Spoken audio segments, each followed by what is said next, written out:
Assalamualaikum warahmatullahi wabarakatuh. Oke, kawan-kawan masih di channel saya, Joko Sukoyo YouTube channel, dan ini adalah channel tutorial dan pendidikan. Oke, kawan-kawan, kalau di video sebelumnya itu ada pelajaran tentang sejarah dan konsep media pembelajaran. Sekarang kita akan belajar tentang manfaat media pembelajaran dan landasan penggunaan media pembelajaran. Oh ya, kawan-kawan, yang belum subscribe, subscribe dulu. Dan aktifkan tombol loncengnya ya, karena nanti biar dapat notifikasi kalau misalnya saya punya video-video baru. Oke kawan-kawan, kita kadang-kadang mikir gini ya, kenapa sih kita perlu menggunakan media pembelajaran?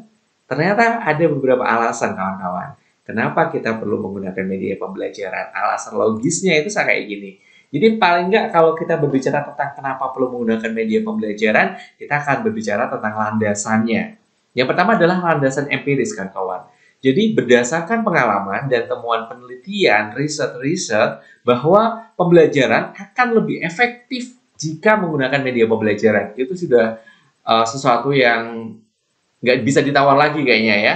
Memang itu berdasarkan pengalaman guru, dosen, riset-riset. Kalau mengajar menggunakan media pembelajaran itu hasilnya akan lebih bagus daripada tidak menggunakan media pembelajaran. Oke, yang kedua kawan-kawan, ini adalah landasan psikologisnya. Jadi secara psikologis, anak akan lebih mudah mempelajari hal yang konkret daripada yang abstrak. Karena fungsi dari media pembelajaran itu sendiri adalah mengkonkretkan sesuatu yang masih abstrak, kawan-kawan. Oke, jadi secara psikologis itu, anak itu suka sesuatu yang konkret daripada yang abstrak. Oke, jadi itu tadi landasan psikologisnya seperti itu. Sehingga kita perlu pakai media pembelajaran untuk mengkonkretkan pembelajaran kita.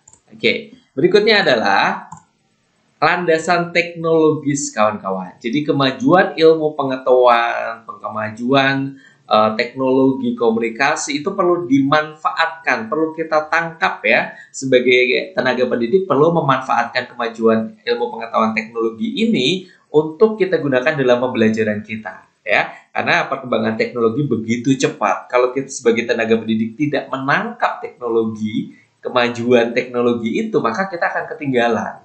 Kalau sudah ketinggalan berarti ya kita nggak bisa masuk ke dunia anak-anak kita. Generasi guru dengan siswanya itu kan beda. Kalau kita nggak belajar mengikuti gaya belajar siswa kita atau mahasiswa kita, maka nanti siswa atau mahasiswa kita juga akan meninggalkan kita. Oke, pembelajaran kita tidak akan menjadi pembelajaran yang dinantikan, pembelajaran yang disukai oleh siswa ataupun mahasiswa kita. Ya. Yang keempat adalah kawan-kawan landasan filosofis. Jadi sebenarnya dengan adanya media pembelajaran itu bisa memanusiakan manusia. Adanya berbagai media membuat siswa memiliki banyak pilihan untuk menentukan media yang lebih sesuai dengan kepribadiannya. Jadi kawan-kawan kalau kita bikin media pembelajaran itu, kita juga harus tahu tentang gaya belajar siswa. Apakah gayanya itu auditori atau visual atau kinestetik ya. Setelah kita tahu, maka kita bikin media yang mengakomodir gaya belajar mereka. Jangan sampai misalnya ketika kita seneng istilahnya itu menggunakan gambar, kemudian terus kita menggunakan gambar. Kita juga perlu menggunakan media lain, karena apa? Karena siswa kita itu gaya belajarnya berbeda. Kalau kita hanya menggunakan gambar saja, berarti nanti siswa yang gaya belajarnya visual saja bisa menangkap. Karena kita perlu beralih untuk menggunakan media audio, kemudian audio visual, multimedia itu akan lebih bagus karena bisa mengakomodasi semua gaya belajar siswa. Gitu kawan-kawan. Ya, lanjut ya kawan-kawan, kita belajar tentang manfaat media pembelajaran. Yang pertama adalah pembelajaran akan lebih menarik. Oke, bayangkan kalau misalnya pembelajaran, kita pakai video pembelajaran, anak diajak melihat video, itu kan mereka senang. Kalau mereka senang, pasti akan menumbuhkan motivasi belajarnya. Oke, itu yang pertama ya. Jadi untuk menarik perhatian, kalau mereka sudah tertarik, maka secara otomatis itu juga mereka semakin termotivasi untuk belajar.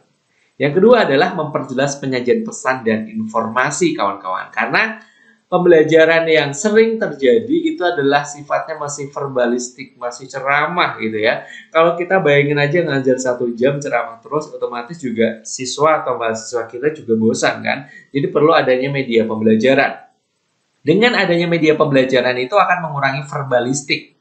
Ketika verbalistik ini terkurangi, maka biasanya pesan yang disampaikan itu juga bisa lebih jelas, ya kan? Dengan kita menggunakan media pembelajaran akan mengurangi verbalistik. Pasti akan mengurangi ceramah kita kalau misalnya kita pakai media pembelajaran. Kemudian yang berikutnya adalah memungkinkan proses belajar dapat dilakukan di mana saja dan kapan saja. Ya, sekarang eranya adalah era digital, kawan-kawan. Misalnya ya, kalau dulu itu buku itu masih sifatnya cetak, kalau sekarang kan sifatnya e-book. Kalau kita punya e-book, maka e-book kita itu bisa dipakai oleh siswa kapanpun, ya, dimanapun. Mereka bisa belajar menggunakan e-book kita itu dimanapun bisa, kapanpun bisa. Katakanlah sambil maaf nih ya, ke toilet sambil baca buku e-book kita lewat handphone juga bisa. Nah, itu adalah manfaat media pembelajaran. Berikutnya kawan-kawan, manfaatnya adalah mengatasi keterbatasan ruang, waktu, daya indera. Misalnya, objek yang terlalu besar itu dapat diganti dengan video. Kemudian, kalau kita pengen melihat kejadian masa lalu, misalnya kita pengen belajar sejarah, proses kemerdekaan, atau mungkin kita pengen belajar masa lalu orang-orang keraton tuh kehidupannya kayak gimana. Nah, kita bisa memutar video-video ya zaman-zaman dulu ya, zaman-zaman dulu kemudian kita lihat. Jadi dengan media pembelajaran mengatasi keterbatasan ruang, waktu, dan daya indera. Berikutnya adalah membawa kesegaran dan variasi bagi pengalaman belajar siswa. Jelas kawan-kawan, dengan media pembelajaran siswa itu nggak bosan, dia seneng, dia jadi lebih fresh, tidak tertekan, happy dalam pembelajaran. Nah, berikutnya manfaat. Manfaat berikutnya kawan-kawan, siswa dapat lebih banyak melakukan kegiatan belajar sebab tidak hanya mendengarkan uraian guru tapi juga aktivitas lain seperti mengamati, melakukan, mendemonstrasikan, memerankan, dan sebagainya. Oke, yang terakhir kawan-kawan, dengan media pembelajaran proses belajar itu menjadi lebih interaktif. Oke, itu kawan-kawan yang bisa saya bagi untuk materi hari ini. Terima kasih. Assalamualaikum warahmatullahi wabarakatuh.